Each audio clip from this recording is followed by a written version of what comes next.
রাজনৈতিক ফায়দা হাসিলের জন্য এই সমস্ত ঘটনাগুলোতে নজর দেওয়া হয়, পৃষ্ঠপোষকতা করা হয়, রাজনৈতিক ছত্রছায়ায় এই ঘটনাগুলো ঘটানো হয়।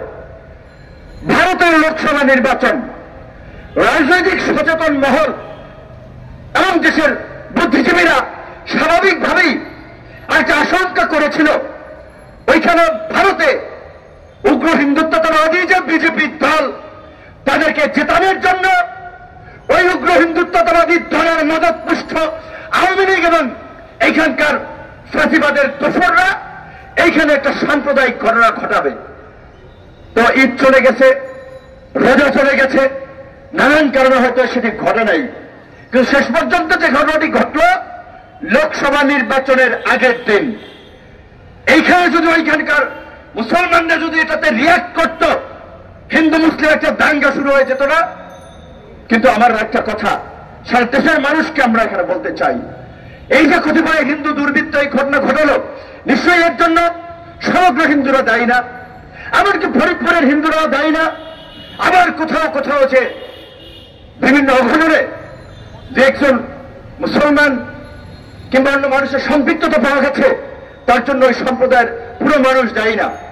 কিন্তু কোন একটা ছোটখাটো ঘটনা ঘটলেই এইখানকার ভারতীয় মদতপুষ্ট বুদ্ধিজীবী দলের বুদ্ধিবেশ্বরা সেটা সাম্প্রদায়িক ঘটনা হিসেবে পত্র পত্রিকায় চিহ্নিত করার চেষ্টা করে, টকশো গরম করার চেষ্টা করে, জাতীয় বিভাজন, সামাজিক বিশৃঙ্খলা, নৈরাজ্য সৃষ্টি করার চেষ্টা করে।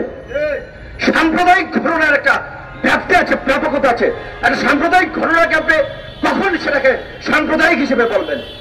যখন দুটো সম্প্রদায়ের মধ্যে সেই ধরনের সংঘাত হচ্ছে, সহিংসতা হচ্ছে, সেই ঘটনাগুলোকে আপনি সাম্প্রদায়িক ঘটনা হিসেবে বলতে পারেন। ছোটখাটো ঘটনা, ব্যক্তি পর্যায়ের রেশারেশি, ব্যক্তি পর্যায়ের ক্রোধ বিদ্বেষ থেকে একটা ঘটনা ঘটে, সেগুলোকে সাম্প্রদায়িক হিসেবে বর্ণনা করে বিশেষ করে মুসলমানদের উপরে তো প্রধানত দায়টা চাপানো হয়। কাজে ভণ্ড প্রতারক এই বুদ্ধিজীবী নামক বুদ্ধিবেশ্যাদেরকে চিহ্নিত করতে হবে। বুদ্ধিবেশ্যা বললাম এই কারণে, এরা বুদ্ধি বেচে এদের সংসার চালায়, এদের পেটের ভাত জোগাড় করে, এদের মধ্যে মনুষ্যত্ব মানবিকতা নয়, প্রতিটার চেহারা চরিত্র কতভাবে নিচের স্তরে। তো কাজী এই যে একটা সাম্প্রদায়িক দাঙ্গা এবং সাম্প্রদায়িক উস্কানির পরিবেশ তৈরি করা হচ্ছে, সেই বিষয়ে আমাদের প্রত্যেককে সতর্ক থাকতে হবে। এবং একই সাথে সরকারকে আমরা বলতে চাই, যদি সরকারের কোন মদত সংশ্লিষ্টতা না থাকে, অনতি বিলম্বে এই ঘটনার প্রকৃত রহস্য উন্মোচন করে জাতির সামনে তুলে ধরতে হবে।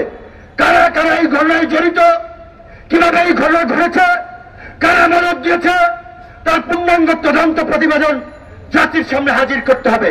তার জন্য আমরা দলকানা বিচারক নয়, মাইনকার মতো বিচারপতি নয়, ওই যে বিচারপতি যে মাইনকা ছিল, নিরপেক্ষ বিচারকদেরকে দিয়ে আমরা বিচার বিভাগীয় তদন্তের দাবি জানাই। একই সাথে আজকে শ্রমিক অধিকার আওয়াজ তুলেছে, এই আওয়াজকে জারি রাখার জন্য আহ্বান জানাই। আজকে আপনারা দেখেছেন গত বছর মজুরি বৃদ্ধির আন্দোলন করতে গিয়ে 5 জন শ্রমিক নিহত হয়েছে। বাংলাদেশে এত এত ট্রেড ইউনিয়ন, এত এত সংগঠন